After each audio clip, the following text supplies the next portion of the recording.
Hello, my name is Enrique Cruz from Yale University. Thank you for tuning in. In the forthcoming presentation, I'm going to present a few things that I've learned during the last 12 years as a professor. This is a talk that I've given several times in very different contexts, but the very first time that I was asked to give this talk was for an event in which I was asked to give career advice to graduate students, specifically on how to succeed in science. You know, when I was asked to do this, I wasn't exactly sure how to do this because I had been to many career development seminars.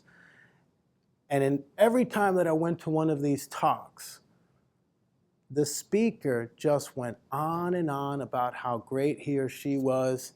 And they went on to list all of their awards and honorifics and how this essentially defined the success of their careers. Now, I never got much from these talks because I think in hindsight, I didn't share many of the privileges that they had. And, you know, for example, I did not always know that I wanted to be a scientist. And I admittedly did not know if I was even qualified to be one when I started to go to graduate school. In fact, when I went to graduate school, I didn't even feel entirely prepared. If I had to describe how I felt, I would say that I felt ill-equipped, alienated in many respects, but certainly doubtful of my own potential. What I needed to get from these career talks was not what to do to be successful, but rather how to do it. And I was just not getting this information despite listening to these talks. And listen carefully, I did. So when I was asked to do this, at first I was reluctant to do it, and I certainly did not want to talk about what I had done to get to the stage of my career, at least not directly. So what I decided to do was to pick some useful quotes from famous, more credible people that convey what I have found to be general truths regarding some factors that are required for a successful scientific career, or certainly strategies that are needed to minimize the risk of failing. You know, there's no guarantee for success. I think we're all understand that in any career that we pursue. But in my experiences, the chances of success are lower if some very obvious things are ignored or overlooked. And what I hope to accomplish in the next 10 or 15 minutes, which will hopefully be of use to you, is try to condense some of these things in a manner that they're collectively going to give you strategies that you would need to be successful. And the very first obvious thing is a very famous quote from Thomas Edison, in which he says that being busy does not always mean real work. The object of all work is production or accomplishment. To either of these ends, there must be forethought, system, planning, intelligence, and honest purpose, as well as perspiration. When you go on to pursue your career, whether it's in college or in graduate school or as a postdoc or even as a faculty member, you will certainly be busy. That is an absolute requirement to achieve the goals that are put forward. But this is not enough. Okay? You can't just be busy, but rather you have to work hard and you have to work wisely. The key is to use your time effectively, and it helps to have a plan. Now, in my lab, when I have my lab meeting, and particularly with my graduate students, but I expect, or at least request from my postdocs and my graduate students, on a weekly basis, their goals for the week, what they hope to accomplish that week experimentally, and often even personal goals. And why do you do this? Because you have at least a concrete example of what you hope to achieve during those 5 or 6 days of work. And after they pass, you have a chance to go back and look at what you thought you wanted to do and evaluate how well you've done. Because if you need to be the first person to know if you're doing a good job or not, and this is how you can self-assess if you're achieving your own expectations and accordingly the expectations that are required for you to succeed in the career path that you're choosing. If someone else has to tell you you're not doing a good enough job, it's probably too late. And you need to realize that yourself before someone else has to tell you. And by defining these goals and checking them is one of the ways that you can actually do this independently. The other important thing to realize is that when you pursue a degree, certainly a Ph.D. in science, is to understand that you are in charge of your career. No one else is as responsible for your success than you are. You know, students often ask me, well, how long will it take me to get my Ph.D.? And I say, well, I don't know. I mean, it really depends on how hard you're going to work. I had one student graduating in 4.5 years, and I had others that graduated in 6.5 years. Okay, I can give you a mean. You understand that there's a distribution and there's a lot of variance. But there's no specified amount of time that's going to tell you how long it's going to take for you to get this degree. And it's up to you. You can do it sooner or later. But you can't just sit around and wait for it to happen, because it's not going to happen. You are in charge, and the moment you understand that, you're empowered with the liberties that you need to achieve your own career goals. Without that, you're just going to sit around and wait for somebody else to do something for you that they will likely never do. And Benjamin Franklin had a wonderful quote that's certainly relevant to modern science and the way that we evaluate each other. And this was true back then, and it's still true now, where he said, either write something worth reading or do something worth writing. Okay, why is this? You have to leave a paper trail, because scientific publications are the scientific currency. This is how we value our science. We can discuss if it's the right currency or not. This will take an hour, but it's irrelevant, because we all understand that it's our papers and the content of our papers that reflects our scientific contributions. And you agree to this when you choose this career path. These are the rules. They may not be the best or most reliable or accurate rules for assessment, but they are the rules that are in place. And you have to understand that.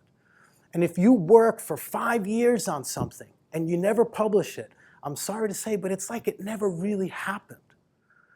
Publishing is what makes your work real. And it's good for you, but the community also deserves your effort.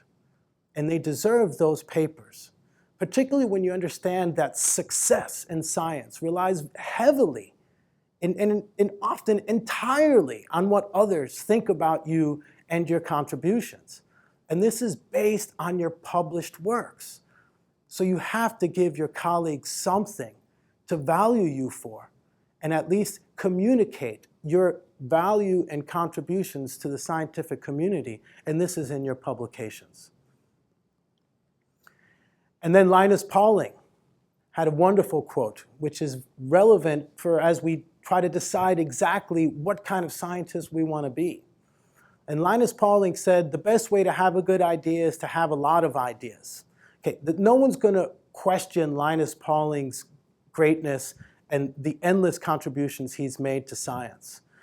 Some of you know that he also had a few things wrong, but it's okay, we forgive him, because he had so many other brilliant ideas that proved to be correct that a few mistakes are not so bad. And so as you start moving forward into your career and pursue research activities in graduate school or at college if you're at a younger stage in your career, keep in mind that this is the best time in your life to try something new. You can try a new area of research, a new methodology, a new way of thinking, a new way of doing science. Because it's going to get increasingly more difficult to do this as you become more specialized and are relied on for utilizing the skills that you've already demonstrated. But the other thing to keep in mind with Linus Pauling's quote is that if you have many ideas, some are likely to fail, and you can't be afraid to fail. I talk to so many students, and there's this tremendous paralyzing fear of failure, which I don't fully understand why it's so pronounced, but it is very strong. And it's important to be aware that you have these emotions if they're there, and don't be afraid to fail. Some would argue that, in fact, you should try to fail, because when you actually fail, you understand what your limitations are. And when you know where your limitations are, you know what you need to work on to overcome them. And so failing is not as bad as it seems. In fact, it's something that one can actually strive for to achieve self-improvement. But throughout this path, it's important to be realistic and fair to oneself. This is a difficult and demanding career that often what it does is it forces one to judge oneself unnecessarily harshly. But Albert St. George had this wonderful quote. And he said, "When I first took up fishing, I always used an enormous hook because it is more exciting not to catch a big fish than not to catch a small one."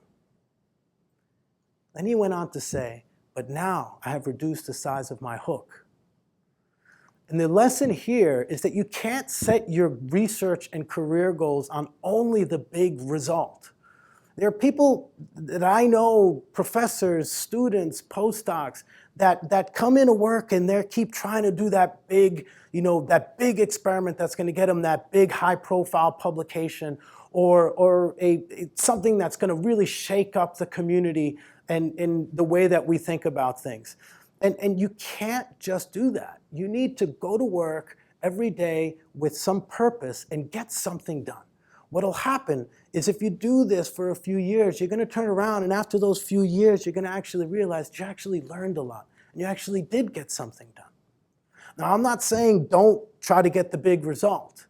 In fact, the key to success is to diversify your portfolio. In your research portfolio, just as you would an investment portfolio. You want to have some high-risk projects that may not work, and if they fail, well, that's okay. But if there are other projects that you have that are less risk and they're predictable, the product of your manuscripts is likely to be realized. And so if you have high-risk projects and low-risk projects, the chances of you succeeding with one or both of these are greater than if you just go after one. And as you think about what your purpose is in science, now I just emphasize the significance of research publications. But let's not forget what I consider to be the real job of a scientist. As George Washington Carver said, since new developments are the products of a creative mind, we must therefore stimulate and encourage that type of mind in every way possible. Now, it's absolutely necessary to teach what you have learned, both experimentally, scientifically, personally, to your friends, colleagues, students, and trainees. It'll be a rewarding and fulfilling experience, I'm certain of it. At times it will be extremely frustrating, but it's important to realize that trained scientists is probably among the most significant and valuable products that the scientific community can make. We can discuss the merit of publications and research dollars, but our most important product really is a well-trained scientist, and that is our greatest contribution to society. And Oscar Wilde had an interesting quote where he realizes that in order to achieve any of these things, it's really up to the individual to do it. So as you're teaching others, it's important to realize that you can't force anything on one. And Oscar Wilde said that education is an admirable thing, but it is well to remember from time to time that nothing that is worth knowing can be taught. So if you're a teacher, try not to control all of your students' activities. If you're a student, don't let your advisor determine what you do. It's very difficult to learn anything new when you are controlling or being controlled. You have to do it yourself, and you have to go through the experience and the process of doing it to understand what it's really like to do this. In many ways, it's like being in love. You can read all about it. You can read books about it, but you'll never have a true understanding of the power and magic that comes from truly being in love. So go out there and do it. And Oscar Wilde also had a very relevant quote, which is important as you try to identify your individual contributions in science. He said, "Be yourself, because everybody else is already taken." Now this is humorous, but it's also relevant, because what science values is the free and independent thinker. And being yourself is the one thing that you're better at than anybody else. As we try to learn from our advisors and our more experienced colleagues, it's almost, we're inclined to try to emulate them. But you shouldn't try to be like them. You cannot be like your advisor. You have to be who you are. And this will be valued and embraced by the community. And accordingly, you have to try to see others for who they are. And this is very important as you start to develop valuable relationships with your colleagues. Because you have to interact with your colleagues. We are part of a community. And what one needs to realize, which we're told over and over again, that the smart person learns from his or her mistakes. Yes, we know that. We know that. But the brilliant person is the one who learns from the mistakes of others. And so you really need to take advantage of your close colleagues. You'd be foolish not to do this. This is not necessarily for personal things, not necessarily just the people that you know. This applies broadly to science. You'd be foolish not to read what is known about a field or an area before you decided to go and work on it. When I was in graduate school, someone said to me that an hour in the library will save you a week in the lab. And most of you don't go to the library anymore. You use the internet. And I can tell you that an hour on the internet will save you a week in the library. You can do the math to figure out how much time that'll actually save you in the lab. But one thing that I've learned over the last 12 years is that an hour with a knowledgeable colleague will save a week or more on the internet. Time spent reading and finding papers. You can get this information much more readily by interacting with your colleagues. A few years ago, someone asked me, what is the most important thing that you learned as a professor? And when I thought about this, I wanted to give a romantic answer, but I paused and I stopped and think about that a little bit more deeply before I answered that person. And I realized that the most important thing that I learned as a professor is that I cannot impose my values onto the other people that are around me. Okay, I'm an academic scientist, and this is my career path. This is the path that I've chosen to take. But not every person that comes to work with me in my laboratory or every student that I have in my classroom wants to be like me. They don't necessarily want to be an academic scientist. And I said earlier that it's important to see people for who they are. But it is equally important to see other people for who they want to be.